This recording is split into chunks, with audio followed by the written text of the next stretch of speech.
Senhores e senhoras presentes, bom dia.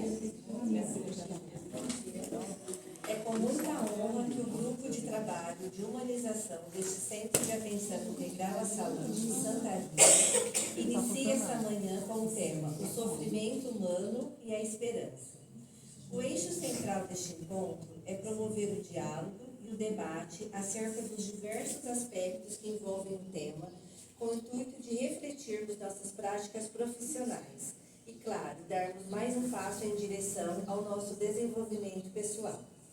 Para tanto, convidamos a enfermeira Érica Santiago, que é mestre em gestão da clínica UFSCar, especialista em saúde mental pela USP, preceptoria, Hospital Sírio-Libanês e Educação Permanente em Saúde, UFRGS, Universidade Federal do Rio Grande do Sul, cursando especialização em saúde mental integral pela ESP. Atuações: há 15 anos atuando clínica e administrativamente como enfermeira psiquiátrica, bem como na educação profissional em saúde mental. Hoje tem como foco de trabalho sua atuação como mentora de carreira, consultora de serviços na área da saúde mental e terapeuta. Seja bem-vinda, Érica.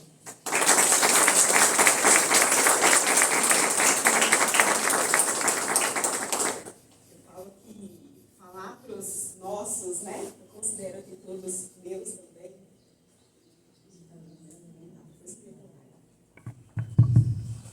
Voltou. Falar para os nossos é sempre um desafio maior e eu acho que é uma responsabilidade maior ainda, né? E quando eu fui convidada lá há mais de um mês atrás, mais ou menos, né, Miss? Eu fiquei pensando o que mais a gente, enquanto profissional, precisaria estar em contato quando fala de uma pessoa em sofrimento mental intenso.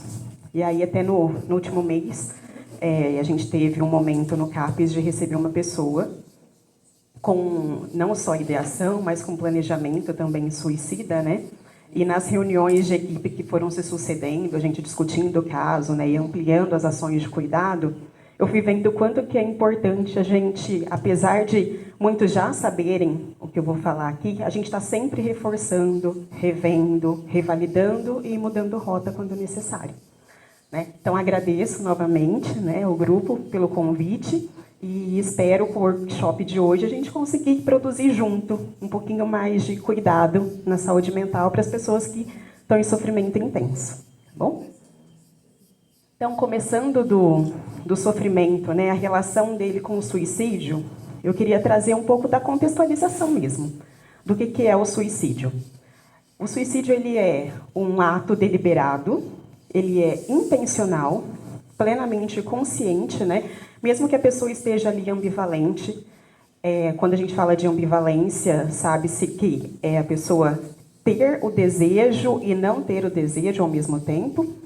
E ele é executado pela própria pessoa com intenção de morte, sim, né? E a gente acompanha muito usuários nossos que, por conta dessa ideação, desses pensamentos, acabam cometendo outros atos que não chegam, graças a Deus, ao óbito, mas causam muitos danos para eles e para a família também, né?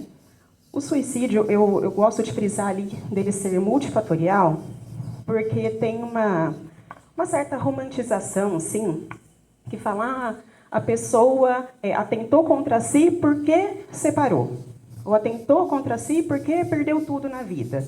E não é bem assim, né? Esse pode ter sido um dos fatores que levou ali à tomada de decisão. Mas quando a gente fala de um suicídio em si, ele engloba vários outros fatores, né? Com relação à estimativa, a gente tem dados que, infelizmente, a cada 40 segundos, uma pessoa no mundo falece em decorrência do suicídio. Então, só no tempinho que eu estou falando aqui, a gente estima aí que pelo menos 3 pessoas cometeram suicídio. E a cada 20 segundos, uma tenta. Então, quando a gente vai olhar para os dados, a gente vê a importância de quem está lá na ponta, atendendo essa pessoa em sofrimento, a abordagem que ela precisa ter para evitar que chegue nesse mais uma estatística, né? Porque nunca é só mais um dado, é uma pessoa que estava ali em sofrimento. Como eu disse, tem vários fatores. Alguns fatores são que predispõem ao suicídio, então são fatores predisponentes, que a gente chama, e outros que, digamos, dá aquele start, aquele gatilho que vocês vão ver daqui a pouco, né? Os predisponentes, quanto mais fatores uma pessoa tem, mais vulnerável ela se torna à questão do suicídio. Aqui eu listei ele em 3 grupos, né? Consegui separar em 3 grupos, sendo ali o primeiro, um que a gente tem que olhar muito e prestar muita atenção quando atende os nossos pacientes, né? O primeiro ali é o transtorno psiquiátrico. Então, quando uma pessoa tem algum tipo de transtorno psiquiátrico, por si só, ela já tem mais propensão à ideação, planejamento, comportamento suicida de um modo geral, né? Se ela tem alguma tentativa prévia. Então, quando a gente recebe um paciente que já tentou outras vezes, a gente tem que ficar duplamente atento, né? E se ele teve uma alta recente de internação. Eu vou citar só o episódio, né? Mas alguém pode ser que lembre, né, de um usuário que a gente recebeu em internação para dependência química, com ideação suicida importante, planejamento, inclusive, e ele permaneceu internado o tempo necessário. Recebeu alta médica e ele verbalizava que ele não pensava mais, né, no ato, e menos de 24 horas depois ele atentou contra si. Não foi a óbito, né, mas teve consequências assim, muito graves, né? Ele ficou tetraplégico por um tempo, aí fez reabilitação, conseguiu movimentos superiores, né? Mas o que aconteceu com ele na vida dele e da família é repercussão desses 3 eixos aqui, né? Ele tinha um transtorno psiquiátrico, junto com isso ele tinha o uso de substância, que é mais um agravante, e ele tinha acabado de receber alta de uma internação. Né? Então, o quanto que precisaria ter ficado mais atento a ele? Eu não estou falando aqui que foi falha do serviço, que foi falha da família, né? Não estou colocando aqui a culpabilização, mas que a gente tem que ter um olhar muito atento para essas pessoas. Ali o segundo eixo, né, que predispõe ao suicídio, é ter histórico de suicídio na família. E eu coloco ali o inconsciente familiar, porque dentro da psicodinâmica de pessoas que tiveram casos de suicídio na família, parece que aquilo é mais permitido, diferente de outras pessoas que não tiveram. Porque as famílias que ainda aceitam tocar no assunto, colocam de uma forma, não suportou o sofrimento, estava muito difícil mesmo, talvez eu na mesma condição teria feito a mesma coisa. E aí a gente vai colocando dentro da cultura da família que aquilo é permitido, né? Então são casos que a gente tem que atentar, porque pode predispor aí o suicídio para uma pessoa. Ter tido o abuso sexual na infância, e a gente sabe que os dados são alarmantes quando se trata de abuso sexual. Quando a gente vai contar, muitas vezes as pessoas não contam, né, não comentam, mas conversando mais intimamente, ou com o paciente ou com alguém da família, muitas pessoas sofreram abuso. E aí vem a sensação de abandono, de desproteção, de que ninguém tem olhar para mim, né? E essa consequência psicológica aí na vida adulta pode também predispor ao suicídio. O isolamento social e todo o sentimento que envolve esse isolamento social, também de sentimento de menos-valia, de ninguém olha para mim mesma, eu não tenho tanta importância assim, né?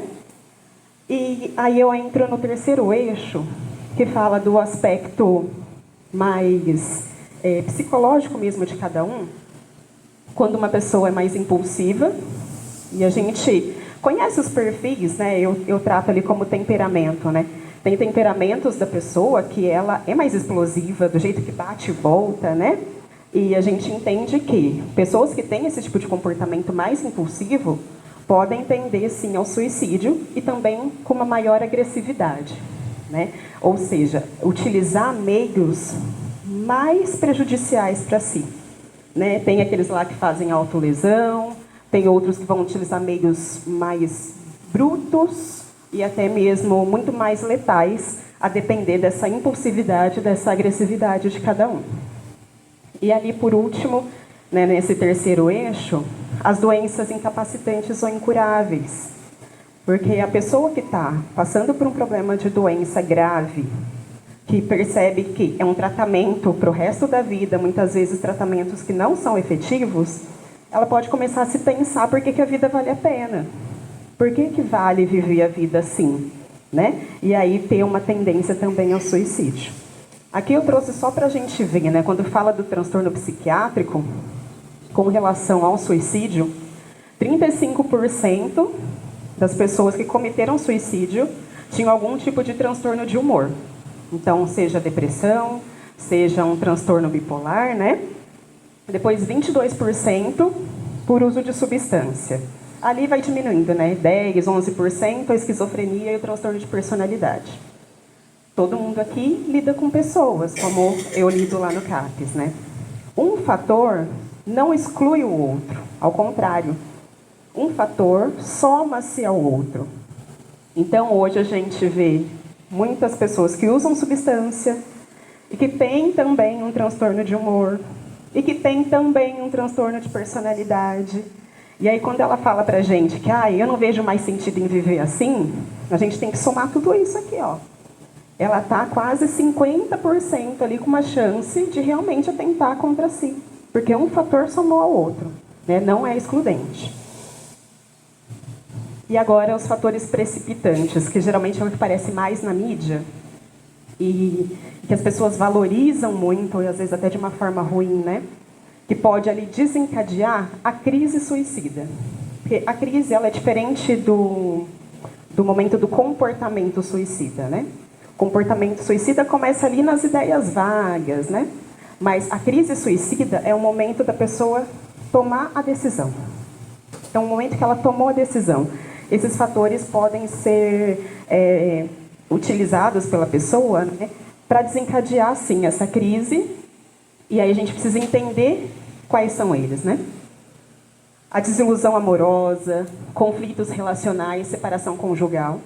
Então, todo rompimento, né, ali um certo luto, a gente precisa ficar muito atento nessa pessoa que já tem lá os fatores que são predisponentes. Então, ela já tem uma predisposição e tem fator precipitante. Opa, o que está acontecendo aí com essa pessoa, né? Desonra, vergonha de alguma situação, uma derrocada financeira. Haja visto aí, né, quando teve a crise no Brasil, tanto de pessoas que cometeram suicídio. Perda de emprego, isso é muito significativo, principalmente para os homens, né? Que dentro da psicodinâmica masculina tem essa questão de ser o provedor, de sem dinheiro eu não sou nada, perder o respeito da família, das pessoas, né? Por conta do emprego. E ali um fator que eu falo que é muito, muito, muito importante a gente olhar, que é o uso de substância, que muitas vezes é usado, inclusive, para dar a coragem necessária, porque o uso de substância faz toda ali uma modificação cerebral, né, do nosso córtex pré-frontal e faz com que a nossa tomada de decisão seja feita de uma forma menos racional e mais emocional, né? Então, quando você usa substância, você está mais propenso ainda, porque seu cérebro nem está funcionando direito. E o fácil acesso ao meio letal, que inclusive é a primeira abordagem da gente enquanto profissional da saúde, é retirar ali os acessos que a pessoa tem, né? Então, esses são alguns fatores que a gente precisa estar sempre de olho, né? E eu que gosto de dados, né, acho que isso enriquece muito para a gente, trouxe aqui as características das pessoas que mais cometem suicídio efetivamente. Apesar das mulheres tentarem muito mais, elas tentam praticamente 1 para 5 nos dados, né? Então, de cada 5 pessoas que tentam suicídio, as mulheres são 4 e o homem tenta 1. Porém, quem efetivamente morre por suicídio são os homens, porque eles tendem a utilizar meios mais letais. Tive um caso, inclusive, na família, faz 2 anos, e foi bem assim mesmo. No momento da crise, da tomada de decisão, tentou o meio mais letal possível, que era de arma de fogo. Ficou no tempo de recuperação, hoje está super bem, né? E está em acompanhamento até hoje, já está indo para quase 3 anos. E esse acompanhamento precisa ser contínuo. Então, homem, ventilou qualquer ideia, falou para a gente qualquer ideia da ideação, a gente tem que ficar muito mais atento, né? Com relação ao estado civil, ali eu vou do menor para o maior, né? Então, a gente sabe que relacionamento é um protetor social. Então, homens casados ali, para solteiros, viúvos e os divorciados, são os que tentam mais, né? Então, também, se recebe um paciente que tem essa característica, se divorciou, como foi esse divórcio, tá com a fala, precisa estar mais atento. Identidade de gênero, né? Então, ali uma taxa de 2 a 4 vezes maior o suicídio na população LGBTQIAPN+. A etnia. Os negros têm 45% mais risco do que os não negros. E ali negros eu coloco, né, dentro os pardos, os pretos mesmo, de acordo com o IBGE.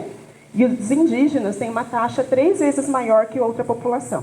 E aí quando a gente pega os adolescentes, essa taxa sobe mais ainda. Ainda estão sendo feitos estudos mais recentes para entender por que os adolescentes, os jovens indígenas, se suicidam mais, né? Uma das questões que é muito trabalhada e muito discutida é a questão do pertencer a uma sociedade. Que eles crescem numa sociedade mais nuclear e o momento da adolescência e juventude que vai para fora não consegue se adaptar às novas culturas, né? É o diferente, é aquele que é colocado de lado, e aí essa juventude acaba tentando mais. E na idade, né? Nos jovens é a 4ª maior causa de óbito no Brasil, perdendo para acidentes, né? Brigas, enfim, outras questões mais traumáticas. Aí eu vou fazer um comparativo que eu gosto bastante. De cada 100 habitantes, pelo menos ali na base, né, a gente está vendo, 17% ali na base da pirâmide já pensaram em algum momento, não no suicídio em si, né, mas naquela ideia de morte, que eu falo que, se eu tivesse aqui, talvez seria melhor para todo mundo, né? Pelo menos 17% de cada 100 pessoas já pensaram nisso de alguma forma. 5% tiveram algum tipo de planejamento. Então, já pensaram em como fariam isso, né? 3% já tentaram de verdade, mas quem chega para atendimento no pronto-socorro, só 1%. Então, quantas pessoas têm tentado suicídio e não têm chego ao serviço de saúde? Então, quando chega, precisa ser valorizado, né? Pensando na população de Santa Rita, seriam ali 828 pessoas que efetivamente tentaram contra si, em algum momento da vida, né? 276 pessoas que chegaram ao pronto-socorro. Agora eu vou falar um dado alarmante, né? Já faz 3 anos que a notificação de tentativa de suicídio, ela é obrigatória, ela é compulsória. Então, se eu recebo alguém que atentou contra si, eu preciso fazer a notificação. Então, se eu estou no meu serviço de saúde, seja internação, seja CAPES, eu recebo alguém que tentou, eu preciso notificar. Os últimos dados de Santa Rita. De 276 pessoas, como estão nossos dados? De acordo com o DataSUS, eu peguei os dados agora em agosto, tá? Foi a última atualização. A gente teve 15 notificações em 2020, 17 em 2021, caiu drasticamente em 2022, porque eu não acredito que os dados tenham caído assim, dessa forma. Até porque a gente atende as pessoas e sabe disso, né? E 2023 subiu para 43. O que eu acredito que tenha acontecido? Eu acho que de 2022 para 2023 tem tido um olhar maior do município para essas pessoas em sofrimento, né? E sem dado, a gente não consegue fazer política pública para ajudar essas pessoas, né? Então, só para a gente pensar aí, né? Falta um pouquinho ainda para chegar numa estimativa mais real, mas já está melhorando. E bom, e a gente está aqui para ajudar a melhorar mais ainda, né?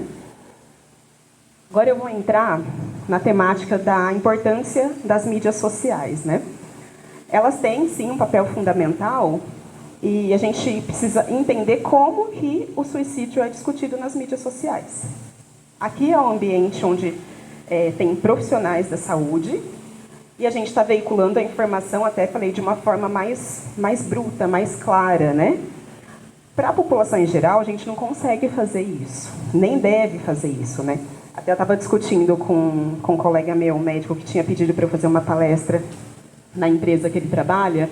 Falei que o principal não é só o falar, mas é como a gente vai falar com cada população, né? Até por isso, hoje, meu pedido para não ter pacientes, né, ter mais profissionais mesmo, para a gente poder falar de uma forma mais aberta. Na mídia social, tem muitos prós e contras, né? O pró é a gente conseguir veicular essa conscientização para o maior número de pessoas possível, para a massa mesmo, né? Mas a gente tem que ficar de olho muito atento em como que essas informações estão chegando.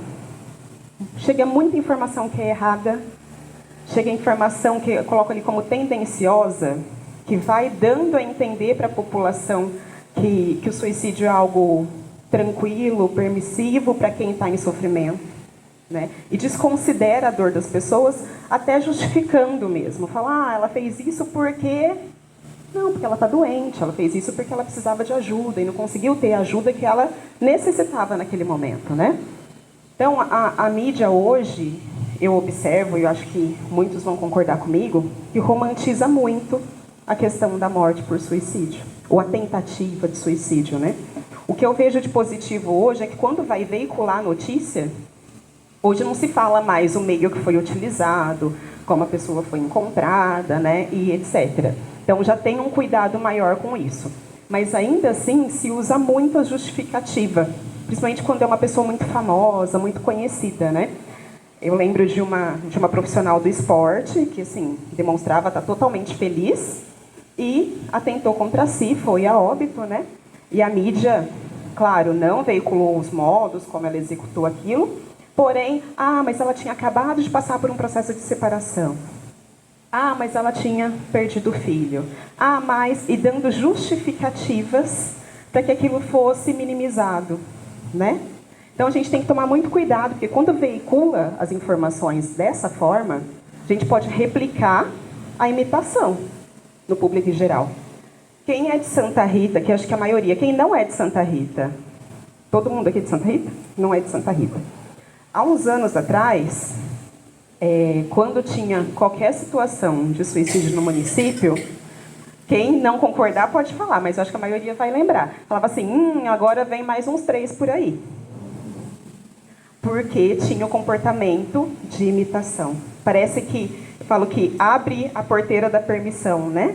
De que é possível, é uma alternativa. E a gente, enquanto profissional da saúde, está aqui para mostrar que não é assim, que não dá para lidar dessa forma. Tem esse livro, na verdade, esse livro é de 1774, que ele está com uma capa mais bonitinha, né? E ele foi escrito pelo Gouty, que fala e narra na história desse livro os sofrimentos do Werther por um amor que não foi correspondido, né? E ele se matou. E por muito tempo esse livro foi proibido de circular, foi proibido de veicular, porque os jovens da época, pensa lá, 1700, que não tinha mídia social, começou a aparecer vários óbitos de forma muito parecida com o que tinha no livro, né? E o livro narra, assim, eu até acessei ele, mas preferi não terminar, né? Até porque o fim dele é o vazio, é o nada. Então, preferi não chegar no final. E ele narra com detalhes, né, de uma forma muito rebuscada, inclusive, e muito romantizada a questão do suicídio do Werther. E esse efeito manada, né, esse efeito contagioso, a gente dá o nome, inclusive, de efeito Werther. Não recomendo a leitura para quem é mais sensível, tá, gente? Agora, entrando nessa perda de sentido total que as pessoas têm e o sentido da vida, a gente precisa compreender que quando falamos do ser humano, a gente fala de pessoas, e muitos ainda estudiosos da psicologia têm dúvida em definir o que é uma pessoa de fato. Eu trago aqui alguns destinos que cada um tem. A gente não consegue prever, quando chega no mundo, né, a nossa questão social, psicológica e biológica, né? Eu não consigo, Érica, antes de chegar, né, nesse mundo, falar assim, eu vou crescer numa sociedade igual ao Brasil, morar no município do interior. Não, eu só chego, estou aqui. eu não consigo falar assim, nossa, olha, minha cabeça vai funcionar de modo mais impulsivo. Não, eu só sou assim, né? Ah, eu quero nascer de olho claro, eu quero nascer de pele branca, para não sofrer tantos preconceitos. Gente, não dá. Né? A gente é o que é. Mas uma coisa que a gente, enquanto profissional da saúde, precisa pensar é que atendendo cada pessoa, tem sim aquilo que é inegociável, que vem com ela no pacotinho, mas a gente ajudar o paciente e até a gente mesmo ter um olhar que o que define o que vai ser da minha vida sou eu que faço dela. Né?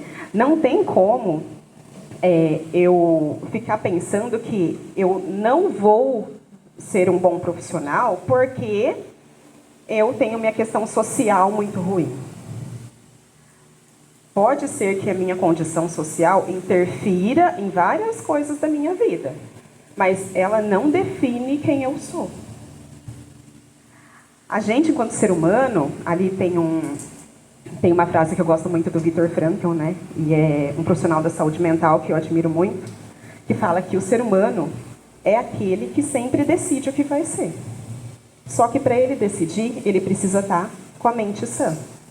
E esse é o nosso papel enquanto profissional da saúde mental, considerando aqui todos os profissionais da saúde mental.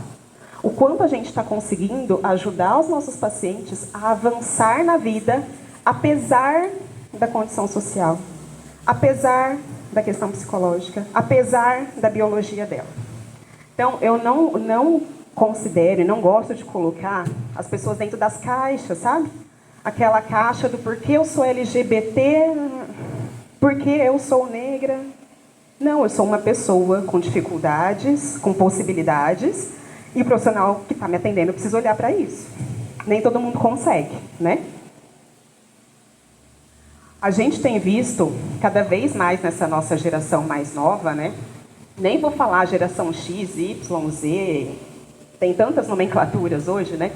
Mas a gente vê que tem uma marca muito presente, é a pessoa se esvaziar de sentido da vida. Dela não saber nem por que está aqui no mundo, o que está fazendo aqui. Que é tudo pronto para ela, para ontem, né? E com isso, as pessoas estão perdendo a percepção do que é um sofrimento real. Às vezes valorizam o sofrimento e amplifica ele muito mais do que ele é de verdade. E o nosso trabalho, enquanto profissional da saúde mental, eu coloquei uma frase enorme ali, mas resumindo, é a gente ensinar as pessoas a sofrerem pelo que realmente vale a pena. Porque tem sofrimento que é inevitável, né? Mas tem outros que, gente, nem é sofrimento, nem deveria estar em questão, né? Então, a gente ajudar a pessoa a olhar para isso. Porque se eu for depender da circunstância da minha vida para me construir enquanto indivíduo, para ser feliz, eu estou ferrada, para não falar outra coisa. Porque a circunstância da nossa vida muda o tempo todo. A vida é dinâmica. Até eu lembro, na minha defesa do mestrado, eu comentando com a minha orientadora, né? Falei, não, porque aí eu tive a minha cirurgia do câncer, eu tive depressão, precisei de medicação, não quis, depois fui forçada a usar medicação, agora já desmamei, estou bem e tal, vamos lá. Ela falou assim, nossa, você precisa se benzer e não sei o quê, porque é muita coisa para você, né? Falei, não, é a vida acontecendo. E a vida acontecendo, para mim, para você, né? A vida exige algumas coisas da gente. E se a gente não está bem, precisa de ajuda para conseguir lidar com o sofrimento inevitável da forma que é necessário. A pessoa que não consegue lidar com a vida e dar o peso certo para cada sofrimento, ela entra nesses riscos maiores. Que aí eu vou trazer aqui. Isso, sim, tem vários outros, mas como a gente está falando do suicídio, os 3 Is e os 4 Ds, né? A pessoa pode entrar ali num ciclo onde ela percebe que a vida dela e o sofrimento é tão grande que fica insuportável, que não tem fim, então é algo interminável, parece estar num looping de dor, de sofrimento, né? E quem já passou por isso vai reconhecer isso aqui nas falas, né? E que é inescapável, que não tem saída. Isso vai aumentando a maior vulnerabilidade para o suicídio, entrando ali. A gente coloca como D de depressão, mas podemos tratar como qualquer um daquele adoecimento mental, daqueles dados lá atrás, né? Então, pode entrar o uso de substância, pode entrar um transtorno afetivo bipolar, pode entrar qualquer questão de adoecimento mental ali nesse D da depressão. E aí ela, tendo um adoecimento mental grave, com todos esses problemas de vida, onde ela não vê saída, entrar no sentimento de desesperança. E esse sentimento faz o efeito ao contrário. Porque quando a gente está saudável, a gente consegue fazer com que a nossa cabeça, os nossos pensamentos, gerem alguns tipos de sentimentos que são protetores. E aí a gente levar isso para a vida. Quando a gente não está mentalmente saudável, os sentimentos é que fazem com que a gente tenha pensamentos e percepções que não são adequadas, não são ajustadas. E aí entra a questão do desamparo, a sensação mesmo de desamparo. Inclusive até tendendo a sensações físicas, né? E aí a pessoa se desespera. E é no desespero que tende, depois eu vou mostrar um outro gráfico para vocês, né? Aquele ponto da crise suicida, né? É nesse momento do desespero, onde a pessoa não vê saída contra o suicídio ser a única saída que ela encontra naquele momento. E a gente, enquanto profissional da saúde, quando recebe essa pessoa nessa circunstância, precisa ajudar a trabalhar essa equação. Tirar ela de uma vida sem sentido, que dá o desespero, e trazer ela para uma vida que, apesar do sofrimento, tem um sentido. E pode ser, sim, que esse sentido seja um sacrifício. E ali eu coloco bem a definição mesmo, né? Que é sacrificium, do latim, que é o ofício sagrado. Então, apesar do meu sofrimento, eu posso utilizar esse sofrimento para outras coisas na minha vida. Mas quem está doente só vai conseguir ter esse olhar com uma ajuda profissional. Então, do meu sofrimento ser um sacrifício e depois eu poder sair dele, né? Então, como que é uma vida com sentido, né? Uma vida onde a pessoa perceba o sentido é para cada um. Até, como o Viktor Frankl traz, né? Não dá para a gente descobrir o sentido da vida. Falar, olha, Carmen, o seu sentido da vida é tal. Não, para cada um vai ser um, né? E a gente vai construindo o sentido da vida enquanto a gente vai vivendo de acordo com o que a vida vai pedindo para a gente. Por isso que é dinâmico. O sentido da vida para a Érica, lá com 15 anos, estudante aqui de Santa Rita, era diferente do sentido da vida para a Érica na faculdade, e é diferente do sentido da vida para a Érica hoje, profissional, mãe, esposa, né? Porque a vida me exigiu outras coisas. E o sentido foi mudando. Mas foi sendo construído e não foi sendo desconstruído até o zero, né? E esse sentido da vida, ele nos aponta para aquilo que nos motiva de verdade. Então, recebi um paciente sem sentido da vida. Quem era essa pessoa antes? O que ela construiu ao longo da vida dela, né? Eu sei que às vezes num serviço onde a gente atende a pessoa muito pontualmente, a gente não vai conseguir fazer essa construção. E por isso a condução correta de cada caso, os encaminhamentos certos e corretos, né? Ontem até eu estava fazendo consultoria de uma profissional, uma psicóloga, que estava assim, Érica, eu preciso encaminhar um paciente para o psiquiatra, né? E aí me ajuda a elaborar o relatório, e aí eu ajudei ela com algumas informações básicas, fazer um encaminhamento mais completo possível. E ainda assim, a gente precisa estar em contato com a rede o tempo todo. Não é só o apresentar o papel, estou aqui. A gente até brinca no CAPES, né? Parece que se a pessoa não levar o papel, ela nem existe, os problemas dela não existem, né? O papel ajuda, mas ele não é o fundamental. Ali na vida com sentido, né? A pessoa que leva a vida com sentido, ela vai se sentir mais realizada, ela vai estar mais conectada com algo para além dela. Então, a nossa geração tem perdido muito sentido, porque o sentido está aqui, só dentro de mim. Eu não consigo olhar para fora, me doar para fora, e ver quanto mais eu posso proporcionar da minha vida, né? E até eu entro ali no conceito bruto da saúde mental, que a OMS definiu ano passado o que é saúde mental, né? 2023. E fala que justamente que a saúde mental é a gente conseguir contribuir com a comunidade. Então, se a gente não consegue ter essa contribuição com a saúde mental, com a comunidade, eu estou muito conectada só comigo mesma. Então, eu vou ter menos saúde mental. Ali, uma vida com sentido. Essa formulinha ajuda muita pessoa a sair das ideias de caraminhola na cabeça, sabe? Das neurosezinhas. Eu tenho as dificuldades, eu tenho os problemas. Mas, sendo eu quem eu sou ali, né? Estando nessa circunstância que eu estou agora, com os recursos que eu tenho à minha volta, eu estou conseguindo ser o melhor que eu posso ser? Se alguma dessas informações estiverem negativa, o sentido da minha vida não está sendo bem trabalhado, não está sendo bem construído. Se eu tenho recursos, sendo quem eu sou, não estou utilizando da circunstância, não estou conseguindo ser o meu melhor, alguma coisa está de errado. E aí eu preciso, muitas vezes, olhar para mim, e se eu não conseguir sair de mim, pedir ajuda. Pedir ajuda profissional, muitas vezes, né? Eu falo que essa formulinha aqui ajuda muito o paciente a sair da neurose. A hora que vem com um problema assim, gigante, principalmente, a gente vai colocar o código aqui, né? F60, que ó, vida, ó, azar, tudo, meu Deus, ai... Gente, para, né? Sendo você, Maria, nessa situação familiar que você está hoje, com o que você tem na sua mão, né? Com a rede de ajuda, com os recursos financeiros, materiais, psicológicos, tendo o que você tem, você está conseguindo ser o seu melhor? Sim, não, né? Então vamos olhar para isso para ajudar o paciente também, né, na terapia. A gente se constrói e a gente não é só a gente, né? Eu não sou só a Érica.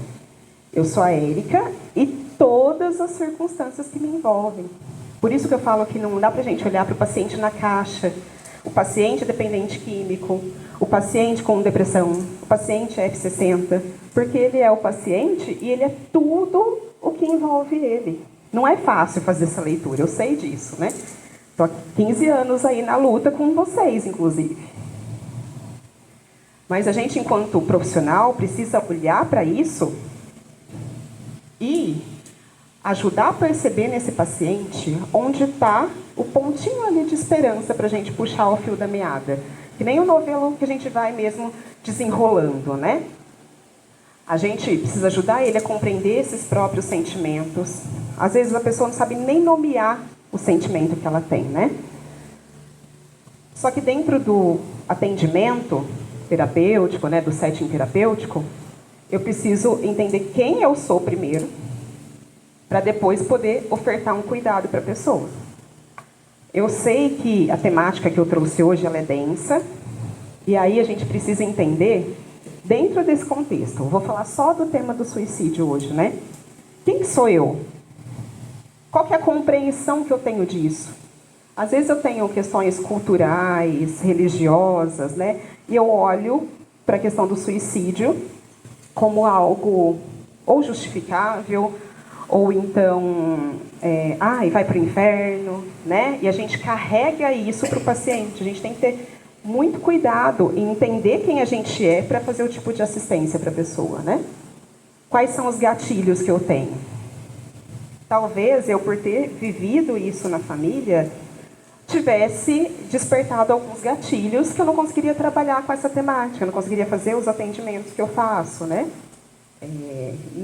Graças a Deus, acabei não tendo essa dificuldade, né? Não me gera gatilhos ruins a ponto de eu não conseguir trabalhar com essa temática. Mas pode ser que um colega tenha. E aí a gente não pode falar assim, tá vendo? Fulana não quer pegar nenhum caso difícil, deixa tudo para mim. Às vezes a pessoa não dá conta. E a gente precisa olhar para isso. E a gente tem muita honestidade. Quando a gente lida com a vida de outra pessoa, a gente tem que ser muito honesto com a gente mesmo, até onde eu dou conta e até onde eu não dou conta. Até onde eu preciso de ajuda para atender aquela pessoa, ou até seria bom eu sair de cena para garantir o melhor cuidado, né? Esse daqui é o Eliel. Ele é um rabino lá de antes de Jesus Cristo ainda, né? Da década de 70, dos anos 70 a.C. E ele já falava, quando a gente está frente a outra alma, né? Outra alma humana, a gente tem que sempre fazer algumas perguntas, né? Se não eu, Quem que vai estar nessa situação? Lá, gente, 70 anos antes de Cristo, ele já tinha a leitura do que a gente está conversando aqui hoje, né? Se não agora, quando eu vou cuidar, que eu vou olhar para essa pessoa?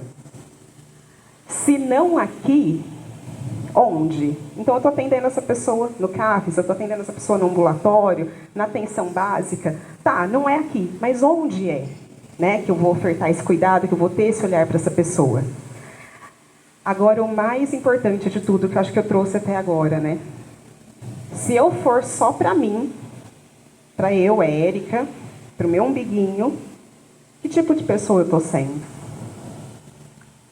Eu estou conseguindo expandir e cumprir com aquilo que eu fui chamada de vocação, de propósito, de sentido para a minha vida?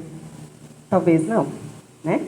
Então, agora entrando um pouquinho na parte mais prática, a gente tem, quando fala de um paciente com ideação suicida, a gente tem as questões de prevenção, né? Em 3 categorias ali, a universal, a seletiva e a indicada. E ela já é trabalhada por Gordon lá desde 83, antes de eu nascer. Aqui eu vou trazer já a parte mais específica do profissional de saúde mesmo, que é a avaliação de risco desse paciente, que entra ali dentro da prevenção indicada. Né? Então, o que a gente precisa estar muito atento? Na entrevista clínica com o paciente e com a família dele, nem todos têm a família presente no momento do atendimento, onde surge aquela pulguinha atrás da orelha que você fala, opa, será que essa pessoa está falando isso que eu estou entendendo mesmo que ela está falando? E eu já tive situações de pedir para uma terceira pessoa entrar em cena, para articular a família, chamar a família no serviço, para a gente fazer todo o encaminhamento, porque era um risco grave e tinha que encaminhar para a Santa Casa. E aí a gente explicar para a família, tirar a família do serviço, receber no CAPES para fazer todos os encaminhamentos necessários. Então, a gente tem que tomar muito cuidado para, em casos mais graves mesmo, não estar sozinho em cena com o paciente, né? Não ser só eu. Precisa ter uma rede ali para você ter onde esticar seus braços para esse cuidado. Mas, de imediato, nessa entrevista, a gente já tem que começar a entender quais são as características que esse paciente se encontra. Se ele chega para mim ainda na ambivalência, que o pezinho nem lá nem cá, né? São ideias ali, um planejamento meio tortuoso ainda, né? Se ele tem uma tendência à impulsividade, e isso a gente só vai saber conhecendo o paciente, sabendo quem ele é de fato, quem ele era, quem ele é agora, né? E aí, para mim, o que é mais pesado é quando ele tem essa rigidez mental. Que ele já decidiu, ele já sabe como vai ser, quando vai ser, e aí a gente tem que assinar ali, né, todos os alertas possíveis. Isso é o comecinho mesmo da nossa avaliação. Aí a gente entra em como abordar isso. Porque eu sei que não é... Até brinquei e falei disso, né, na reunião de equipe. Não é tranquilo a gente lidar com suicídio. Estou falando aqui muito passo a passo, né, rapidinho, mas isso mexe muito com a gente enquanto profissional. E não é pouco, mexe muito. Porque a partir do momento que alguém te conta aquilo, você toma para si. E se fizer de fato? Nada vai garantir que essa pessoa mantenha os combinados que ela fez, os contratos que ela fez, né? Então a gente também tem que trabalhar isso na gente. Precisa compartilhar e aí trabalhar isso com a equipe. E tem muita gente que tem receio de como perguntar, né? O paciente fala alguma frase que você chama atenção, e aí você fala assim, nossa, mas será que eu vou perguntar como que tá? Se quer realmente se matar? Como que é isso, né? E aí eu trouxe aqui um passo a passo. Eu dividi em 2 etapas. Vocês estão vendo que eu adoro etapas, né? Porque a minha cabeça funciona bem estruturadinha, assim, dentro dos quadradinhos, né? Tem a primeira etapa, que é ali quando a pessoa ainda está no pensamento e na ideação. Deixa eu ver se funciona isso aqui. Ai, funciona. Ó, que está aqui no pensamento e na ideação, são algumas questões que a gente pergunta. A gente começa ali para a pessoa, né? Se ela tem plano para o futuro. Então, ela falou alguma coisa que remete à ideação suicida. Eu coloquei aqui uma frase bem simples, mas é só para ajudar na ideia. Aí você fala assim, ah, mas e semana que vem? O que você vai fazer? Aí, já ouvi isso e não faz muito tempo. Fala assim, ah, semana que vem, acho que não vai ter nada. Aí você vai, né? Ah, não vai ter nada por quê? O que está acontecendo, né? A vida está muito difícil, está muito pesada, que ali entra na segunda, né? Se a vida vale a pena ser vivida. Fechou. Aí a pessoa fala para mim assim, não, imagina, minha vida está uma droga. Aí você vai, né? Se a morte viesse, se ela seria bem-vinda. Eu não pergunto dessa forma, né? Eu geralmente pergunto, tá, se tivesse um botãozinho aqui agora, que se apertasse e não tivesse mais aqui, você apertaria? Ah, eu apertaria. Então, para mim, ela já está falando que a morte seria bem-vinda. Porque se ela não está aqui, ela vai estar na onde? Né? Aí a gente entra no terceiro e no quarto degrau, que é quando a pessoa já tem o planejamento e a tentativa ali, né? Aí a gente vai bem mais incisivo, né? Você está pensando, então, em fazer alguma coisa contra você? E aí a pessoa vai me responder. Se for tendo positividade nessas respostas, né? Se tudo for um sim e a forma como ela fala, você vai avançando. Você já pensou em como seria isso? Você tem algum plano? E aí a pessoa vai falar. E aí a gente vai investigar se desse plano, se ela tem acesso aos meios, né? Porque às vezes ela planejou uma coisa muito difícil, assim. Eu vou contar, assim, não é de praxe eu falar cenas e situações, né? Mas quando eu nem estava aqui em Santa Rita ainda, eu atendi uma pessoa que tinha um transtorno de personalidade, uma questão com a sexualidade, brigas familiares, e ela já tinha decidido, ela estava ali com o pensamento enrijecido, cristalizado, de que a única alternativa era a morte. E ela tinha me falado como que ela ia se matar. Porém, o jeito que ela tinha pensado era algo muito elaborado, de ter que construir dispositivos, né? Não era algo de fácil acesso. Né? Então, ali eu entendi que teria um tempo para conseguir trabalhar com ela, então a gente intensificou a psiquiatria, a psicologia, era ambulatório, mas na época a gente conseguiu fazer um atendimento mais intensivo com ela durante aquele momento de crise, onde ela definiu que ela queria, de fato, se matar, né? E as coisas foram se diluindo. Né? Mas a gente entender o recurso que a pessoa tem é fundamental. E ali, daqueles outros dados lá que eu falei, né, que a gente precisa ficar em alerta, se ela já teve alguma tentativa, principalmente alguma tentativa recente. Porque o que a gente tem de dados? As pessoas que têm a ideia, e já no caso o planejamento, elas tendem a ir usando recursos mais elaborados e mais letais a cada tentativa. Por quê? Isso até vai criando aquela consciência de assim, olha, até aqui eu fiz e a consequência foi tal. Ah, agora eu acho que eu posso fazer um pouquinho mais. Aí eu faço isso daqui, ainda não deu certo. Então a pessoa tende, na sua psicodinâmica, a ir utilizando estratégias que são mais letais para si, né? Principalmente as mulheres, gente. Então, além daquelas perguntinhas básicas, né, a gente precisa entender se tem esses meios acessíveis, qual é a letalidade desse plano, até porque eu vou voltar nessa paciente minha do ambulatório, mesmo que ela tinha um plano super elaborado, a letalidade do plano não era tão grande assim, né? Ela ia se machucar, sim, se ela conseguisse, né? Mas ia ter o tempo ali para socorrer, ia ter outras estratégias que a gente ia poder utilizar, né? Diferente de outros que já chegam me contando uma letalidade muito maior. Então a gente tem que avaliar isso, tá? Se tem já alguma preparação feita, cartas, documentos, né? E eu vou contar desse meu familiar. Ele não tinha deixado carta, mas naquela manhã ele tinha colocado todas as senhas de banco, todas as senhas de acesso para a esposa dele, caso ela precisasse. Porque, olha, não, então, tem o convênio de saúde, vou deixar aqui qual que é o link que eu uso para acessar, tem a senha do banco XYZ, eu vou deixar aqui nesse caderno para vocês, caso você precisar. Então ele tinha deixado tudo preparado para quando ele não estivesse aqui, né? Se tem algum fator estressante recente que piorou, né, a questão da saúde mental, depois eu vou mostrar para vocês no gráfico, né, onde estão ali o pico que acontece, a cúspide, né, não é bem o pico, a cúspide onde acontece a decisão e os dois momentos que a gente tem, né, e os fatores protetores que ela tem. O que ela tem que ajuda ela a se proteger? Né, a gente precisa olhar para isso. Aí agora, como é um workshop, estava falando para a Miss, a gente precisa ter um momento de prática.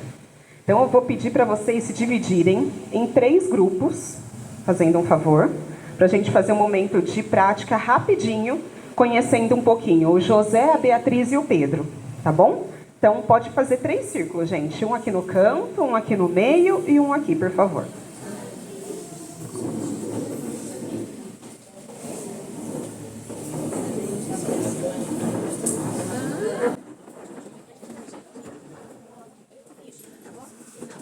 Três grupos. Aqui, ó, faltando um pouquinho, ó. Pra cá, seja pra lá, né?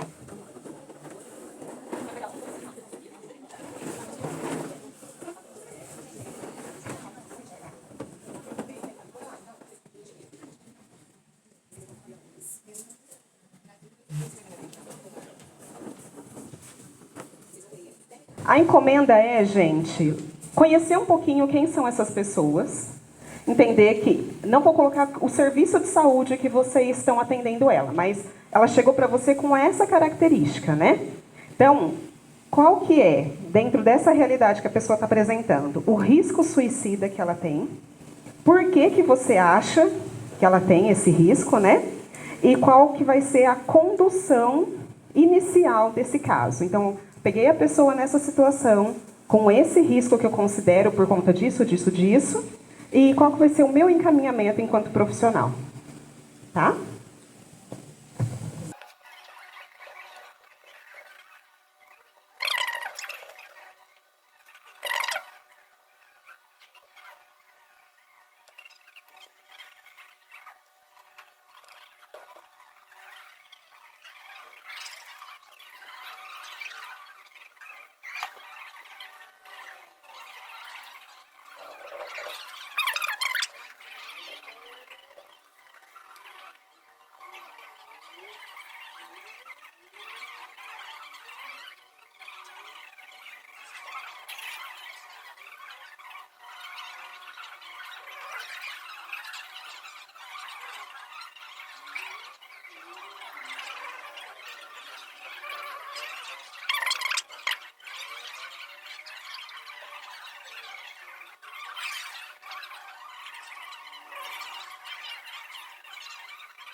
Gente, se vocês quiserem se reorganizando agora para ficar de frente para cá, tá bom?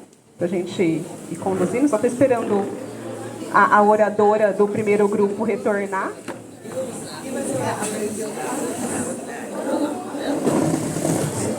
Aí vocês já definiram quem pode fazer a exposição do que vocês pensaram de cada grupo? Agora, antes da gente começar, né? Olhando esses casos, queria ouvir um pouquinho de vocês, assim, o que vocês sentiram olhando por esse caso? Para o caso da Beatriz, para o caso do José, para o caso do Pedro. O que vocês sentiram olhando para cada caso? Vou começar do grupinho daqui e eu queria que vocês falassem alto. O que vocês sentiram olhando para o caso? Não, a Pri vai dar o compilado, mas sentimento todo mundo teve. O que vocês sentiram olhando para essa pessoinha aí? Tranquilo? Já vi muito, já vi pouco?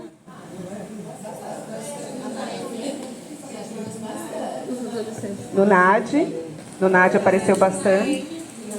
No Nike, é que aqui o pessoal também já teve internação de agudos, né? Em termos de sentimento agora, né? Que a gente vai falar a nossa canção. Eu acho que a gente identificou que isso acontece, isso é uma frequência. Não é simples, porque porque nós temos que, na verdade, estar com a pessoa e pensar os aspectos protetivos dele.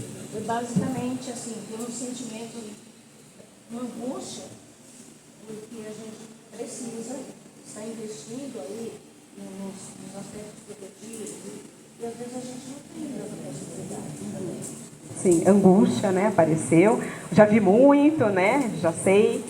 Então, vou pedir para o primeiro grupo, o grupo do José, só vir contar um pouquinho para a gente, não é, assim, é tranquilo, gente nossa, né?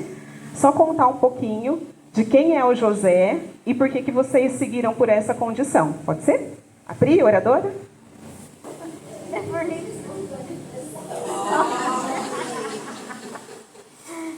Bom, pessoal, o José ele tem 32 anos, ele tem um diagnóstico de transtorno bipolar 2, tem uma comorbidade com o uso de cocaína. Os sintomas dele, né? Ele tem episódios depressivos graves, com anedonia, fadiga, ideias suicidas, episódios hipomaníacos, aumento de energia, autoestima inflada e impulsividade. Aqui a impulsividade ela tem aí com um aumento com o uso da substância, uma irritabilidade e dificuldades de concentração. O histórico dele é um histórico familiar de depressão, o início de cocaína na adolescência e teve já tentativas anteriores de suicídio durante os episódios depressivos. Em discussão, né, com o nosso grupo, a gente entende que o José ele tem realmente, assim, não é só pela passagem no NAD, mas eu acho que a gente vê isso na sociedade, né, no município de Santa Rita com uma certa frequência. Né? Então, a gente já acredita num risco moderado, até por conta já do histórico inicial na adolescência. Né? Cadê a colega que falou bastante do tratamento? Né? Que ela falou assim, mas ele quer tratamento? Ele quer tratamento. Até que, né, eu acho que temos isso também de início, né, para ver com quanto já passou. A justificativa, a gente entende que é um paciente com histórico de uma rede familiar deficitária, né, com pouco acolhimento, né, o uso da substância aí nessa fase da adolescência, a gente pode entender que a depressão, história de rejeição, né, pode ter levado a isso. E a condução inicial que acreditamos, um tratamento inicialmente de acolhimento, de sensibilização, seja ambulatorial ou seja via CAPES, né, com psicologia, psiquiatria, grupos, né, e também aí tentar com a rede o aumento e a assistência com a questão familiar. É isso.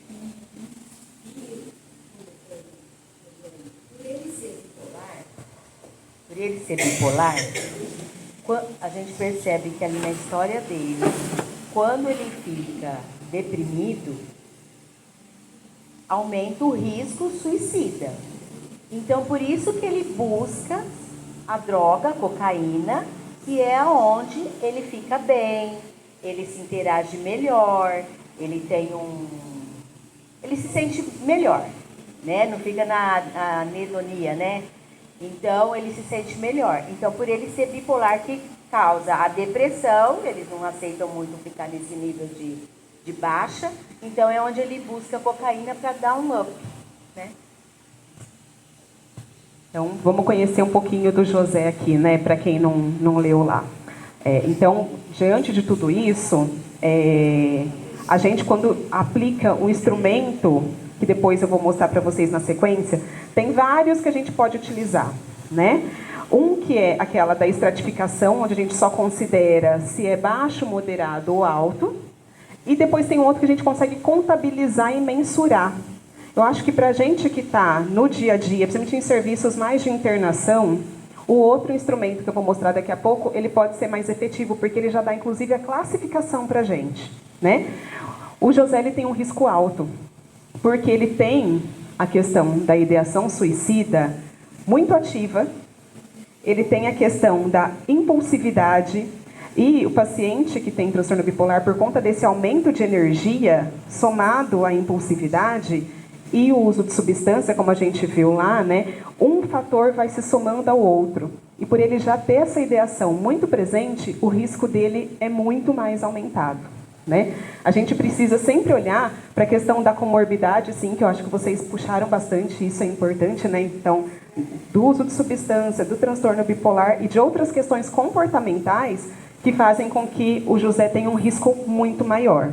Então, o paciente com alto risco precisa estar num acompanhamento direto com um profissional psiquiatra, com reavaliações constantes, e a depender de como tiver essa ideação, se levar ali para a parte já de planejamento, ele pode ser encaminhado sim para uma avaliação para internação, tá bom? Agora vamos conhecer a Beatriz, está aqui, né? Você vai ser a oradora?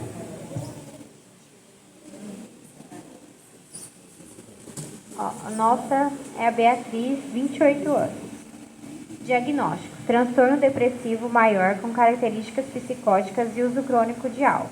Sintomas: anedonia, fadiga, sentimentos de culpa e inutilidade, isolamento social, choro fácil, dificuldade de concentração, alucinações auditivas de conteúdo depreciativo, ideias suicidas passivas. História: histórico de abuso de substâncias na adolescência, tentativas anteriores de suicídio.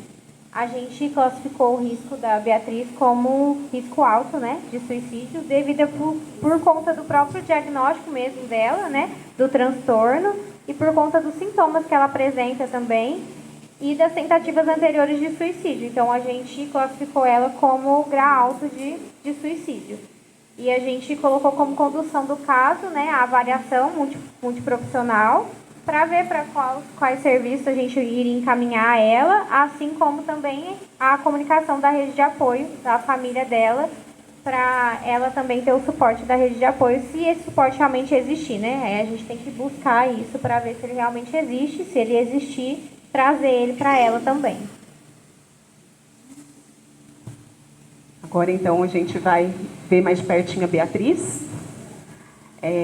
O risco dela, quando a gente vai classificar de acordo com a pontuação, é um risco moderado.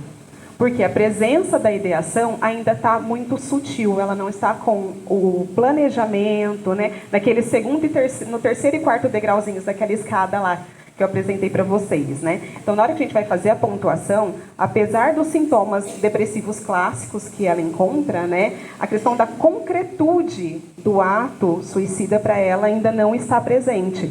Isso quer dizer que a gente vai deixar de olhar para Beatriz? Não, né? Isso é ideal, a questão do acionamento da rede, avaliação da equipe multiprofissional, o encaminhamento dela para um especialista, caso ela não esteja, né, num serviço de saúde mental, que precisa acompanhar ela de perto, né? E a gente precisa sempre cuidar, né? Um paciente que apresenta transtorno mental, que tem um quadro psicótico, ele tem um comprometimento maior da sua crítica, né? Então, a gente também precisa ficar muito atento a isso, porque aquela pecinha que vira para a tomada de decisão, ela está muito mais sensível, né? Então, para ela tomar a decisão de evoluir aí para o planejamento e para o ato em si, é algo que a gente precisa olhar com muito cuidado, né? Ter muita atenção de fato. Agora vamos conhecer o Pedro. Quem está com o Pedro aqui? Bom, gente, o Pedro tem 45 anos, tem um diagnóstico de transtorno de personalidade antissocial. Os sintomas: desprezo pelas normas sociais, impulsividade, agressividade, responsabilidade, manipulação, falta de remorso, histórico de comportamentos antissociais desde a infância. Histórico de negligência na infância, dificuldade de manter relacionamentos estáveis e problemas com a lei.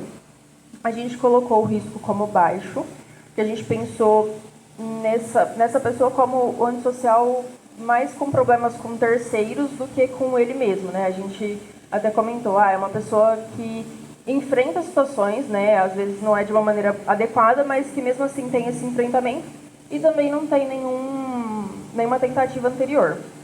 E aí, como condução inicial do caso, avaliação ética, acompanhamento multidisciplinar e essa rede de apoio familiar. Obrigada. Então, a gente olhando para o Pedro mais de perto, né? Ele tem realmente um risco de moderado a baixo. Porque, embora ele tenha aí essa questão da impulsividade, O fato desse transtorno de personalidade faz com que realmente ele vislumbre o que ele vai ter de benefício. Então, a gente não vai descaracterizar que ele tem, sim, um certo risco, baixo a moderado, mas tem. Porque se ele entender que a tentativa vai beneficiá-lo de alguma forma, pode ser que ele venha cometer.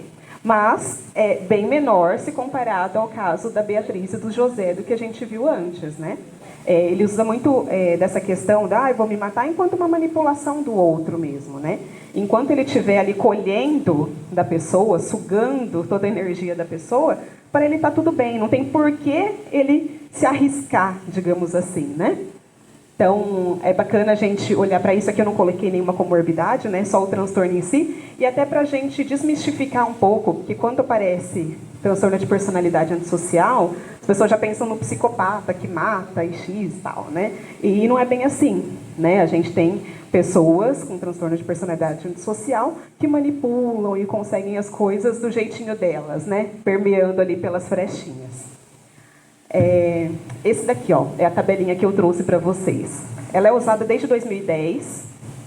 Está em estudo já para rever, para atualizar pelo pessoal da UFSCar, mas ela consegue dar ali a gradação, para a gente ver, então, que nível que ela está. Nas unidades de internação, a gente já tem essa tabela, mas eu acredito que não tenha as características ali de sinais e sintomas. Então, até se for para revisar com o instrumento da instituição, para a gente poder utilizar a ferramenta por completo nas unidades, né? Então, tem ali, né, do risco 0 até o risco 6. E qual que seria a condução? Também super indicado a questão da avaliação profissional, mas não seria um caso, no caso do Pedro, para estar numa avaliação constante, tão sistematizado assim, se a gente for comparar com a Beatriz ou com o José, né, que precisa ter um atendimento mais de perto, né, inclusive mais sistematizado no serviço de saúde. Esse daqui é o modelinho cúspide que eu falei para vocês, né? A gente tem ali no começo uma pessoa com baixo risco, aqui no final, no retinho também, uma pessoa com alto risco suicida, mas ali no cume a gente tem o momento da tomada de decisão. E a maioria dos pacientes que a gente atende, ambulatorialmente ou na internação, estão ali naquele vale, naquele meio ali, né? Então a gente sempre tem que ficar muito atento, porque a tomada de decisão pode depender de um pequeno fator. Ah, porque eu não queria me tratar e agora minha família me obriga e isso me oprime. Pode ser um fator de tomada de decisão. Ah, porque eu larguei tudo, perdi emprego e aí hoje precisei de um outro... Pode ser um momento de tomada de decisão. E esse modelinho é importante a gente salientar que a progressão do baixo risco para o alto risco, ele pode ser rápido à medida do que a pessoa vai vivenciando na vida dela. Porém, o retorno não é tão rápido assim. Tem todo um trabalho que a gente, enquanto profissional da saúde, precisa fazer para tirar ela dali do alto risco, retornar, passando por aquele vale da sombra e da morte, até ter o baixo risco de novo, né? E onde que entra esse trabalho, né? Esse aqui é um modelinho de fluxograma, mas aí nem vou salientar muito, né? Onde que entra o nosso trabalho enquanto profissional da saúde, tentando tirar a pessoa lá do final para retornar para o baixo risco, né? Na construção da esperança dela. E quando a gente fala de construção da esperança, do ponto de vista tanto filosófico, né, quanto psicológico, a gente não tem esperança em alguma coisa que já está aqui. Está aqui, pertinho. Ela precisa ser bom para mim, eu preciso entender que aquilo é bom. Então, eu preciso entender que viver é bom, do porquê que viver é bom. Né? E tem todo um trabalho psicológico, e aí as psicólogas aqui que me dão essa licença para poder falar um pouquinho disso. Né? Ela precisa ser futuro, porque se já está aqui, para mim, eu não preciso ter esperança, já está. Né? Eu preciso visualizar que tem algo além da montanha, né? Que está para lá da onde eu estou vendo agora. E muitos pacientes a gente atende com essa nuvem na frente. Não enxerga que tem outro cume e outro, né? E a gente precisa ir ajudando esse paciente a desanuviar tudo isso mesmo, né? A pessoa tem que entender que esse bem, que é um bem futuro, ele é possível. Porque também não adianta a gente querer colocar para o paciente possibilidades que para ele ainda é impossível. E aí, dentro do processo terapêutico, a gente muitas vezes vai ajudar ele a quebrar em pequenas etapas da vida. Então, ela cumpre uma pequena etapa, vê que aquilo deu certo, melhorou, funcionou. Às vezes regride, volta para trás, a gente puxa de novo, mostra a segunda etapa. Então, a gente precisa ir quebrando para mostrar a possibilidade dela ser cuidada. E aí, a esperança ali no penúltimo, né, degrau, ela tem que ser um bem árduo. E árduo, eu não estou falando aqui de difícil, de impossível, né? Mas quando a gente tem um bem, eu sei, tá, beber um copo d'água vai me fazer bem, então vou beber um copo d'água. Tá, não foi árduo, né?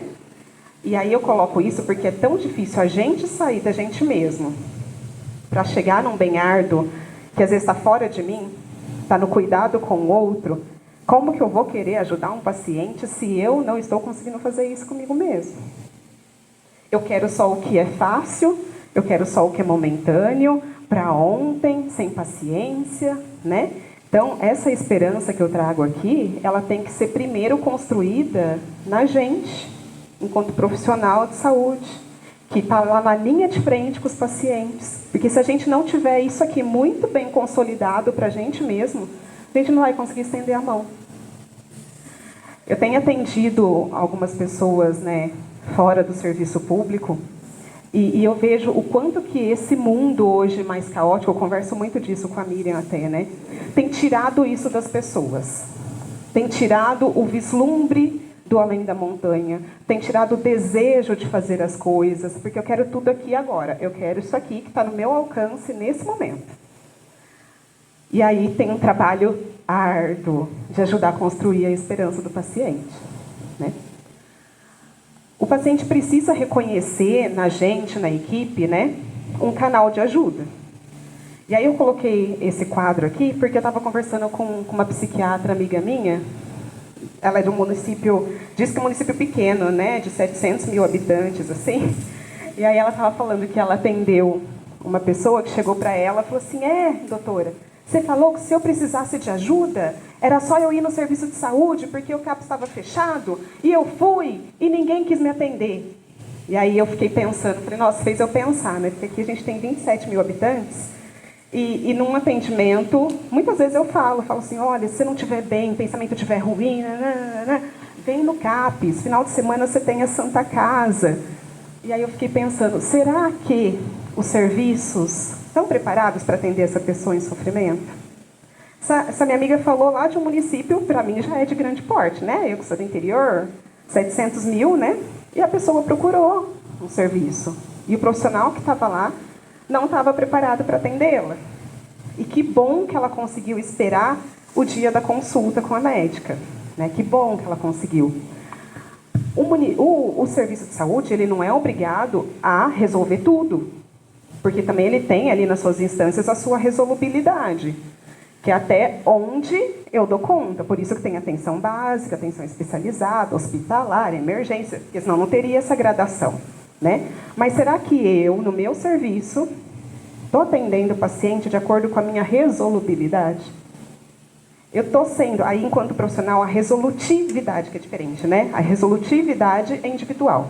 Será que eu estou sendo resolutivo no meu atendimento com aquele paciente?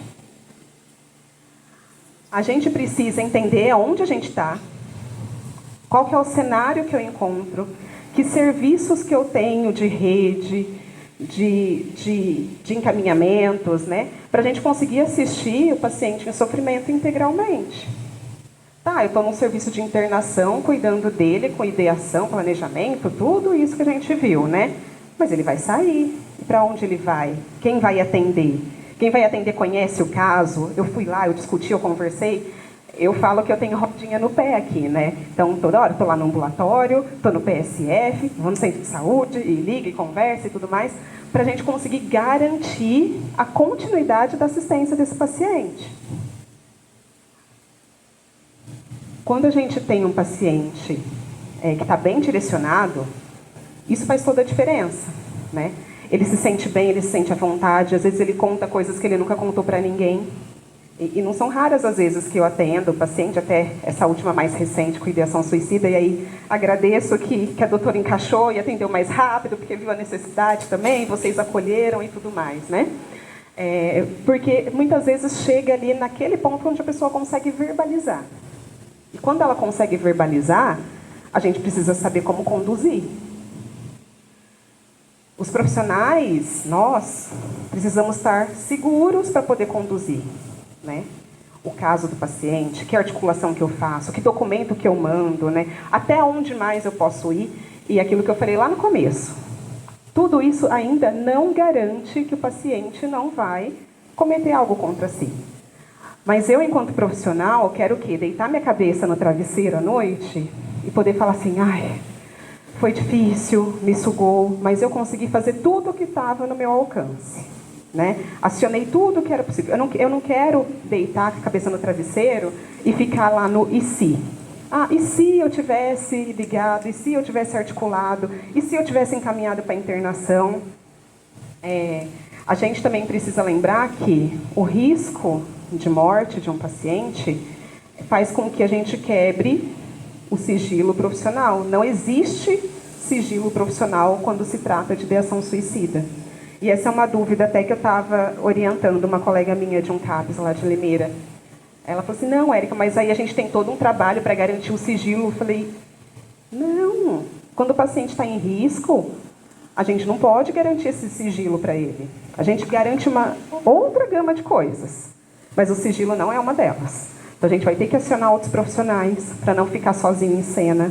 A gente vai ter que acionar outros serviços. A gente muitas vezes vai ter que acompanhar, encaminhar e acompanhar esse paciente para garantir. E ainda assim você não fica seguro.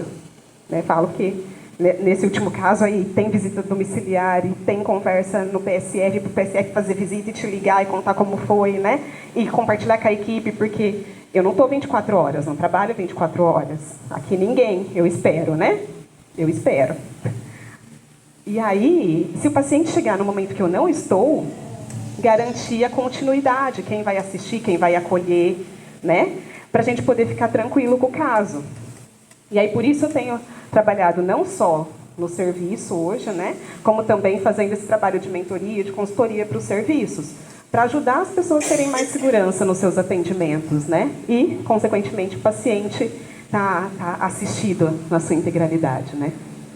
Esse nosso trabalho é muito importante para a gente ajudar a reduzir o estigma, porque esses pacientes, pelo simples fato de terem qualquer tipo de transtorno mental ou a ideação, são muito estigmatizados na sociedade. Então, não é a gente tratar com uma questão de naturalidade, né? Mas de que é possível o cuidado e como que a gente faz esse cuidado. E o paciente conseguir entender que ele não está sozinho, né? Então, como que está a minha consciência enquanto profissional? Estou seguro? Estou achando que eu estou prestando a melhor assistência possível? Tem instrumentos, tem ferramentas. Ah, eu tenho dúvida. Não, apliquei uma escala aqui, essa escala falou tal coisa, então é isso mesmo. Esse é encaminhar, esse eu tenho que acionar, esse... A gente tem ferramentas para ajudar a gente, né? A gente não precisa estar no achismo. Eu acho que é isso, porque senão a gente pode fazer com que um paciente que fala alguma coisa meio de travessado, a gente coloca lá como se ele precisasse do atendimento mais intensivo e deixa passar outros, que a gente fala principalmente os nossos pacientes que têm psicose, né? Ou uma neurose muito grave, passa despercebido. Então, se a gente não conseguir colocar cada um no seu lugar, com um olhar mais profissional, mais técnico, né? Com mensuração, utilizando ferramentas de fato, a gente se perde no que eu acho melhor. Aí vira o que a Maria acha melhor, mas a Francisca acha melhor outra coisa, e aí a gente perde o profissionalismo, né? Agora eu deixei esse vidinho para a gente tentar se reconhecer. Se sou eu antes ou se sou eu depois do acontecido.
Então, quem que sou eu, né, na frente do paciente que está ali pedindo minha ajuda, pedindo minha atenção?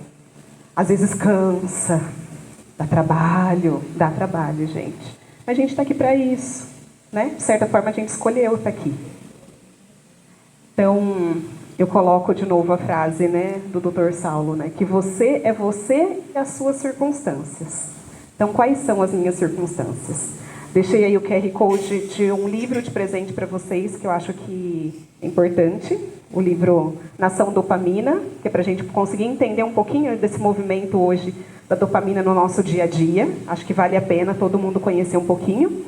E aí, quem quiser, pode só colocar a tela do celular e ganha um livrinho de presente depois de me avaliar, lógico, gente. Obrigada, agradeço, viu?